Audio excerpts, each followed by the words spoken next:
গোপালগঞ্জে রাজনৈতিক সমাবেশকে কেন্দ্র করে সংঘর্ষ ও আইনশৃঙ্খলা রক্ষাকারী বাহিনীর গুলিতে ৫ জন নিহত হওয়ার ঘটনায় গভীর উদ্বেগ ও তীব্র নিন্দা জানিয়েছে মানবাধিকার সংগঠনগুলোর জোট হিউম্যান রাইটস ফোরাম বাংলাদেশ।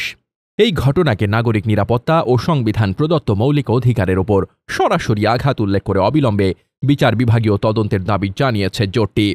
বিবৃতিতে স্বাক্ষর করেন ড হামিদা হোসেন, অ্যাডভোকেট সুলতানা কামাল, রাজা Debashis Roy, advocate Z I খান পান্না, শহীদ আনাম সহ অনেকেই।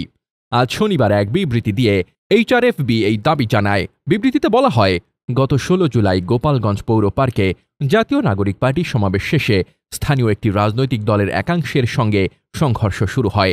সংঘর্ষ ছড়িয়ে পড়লে আইনশৃঙ্খলা রক্ষাকারী বাহিনী জনতার ওপর অতিরিক্ত বল প্রয়োগ ও প্রকাশ্যে আগ্নেয়াস্ত্র ব্যবহার করে। এতে ঘটনাস্থলে ৪ জন এবং পরে হাসপাতালে আরও ১ জনের মৃত্যু হয়।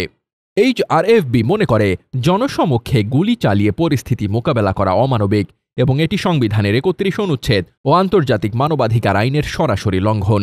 বিবৃতিতে বলা হয়, এই ধরনের অতিমাত্রায় বল প্রয়োগ কোনো অজুহাতেই গ্রহণযোগ্য নয়, বরং এটি রাষ্ট্রের জবাবদিহিতার অভাবের বহিঃপ্রকাশ। আইনশৃঙ্খলা রক্ষাকারী বাহিনীর পরস্পর বিরোধী বক্তব্যের বিষয়টিও তুলে ধরে ফোরাম। বিবৃতিতে বলা হয়, সামাজিক যোগাযোগ মাধ্যমে বাহিনীর সদস্যদের গুলি ছোড়ার ভিডিও দেখা গেলেও পুলিশের মহাপরিদর্শক গণমাধ্যমে প্রাণঘাতী অস্ত্র ব্যবহারের কথা অস্বীকার করেছেন। অন্যদিকে আন্তঃবাহিনী জনসংযোগ পরিদপ্তর আত্মরক্ষার্থে বল প্রয়োগের কথা স্বীকার করলেও প্রাণঘাতী অস্ত্র ব্যবহারের বিষয়ে স্পষ্ট কোনো ব্যাখ্যা দেয়নি।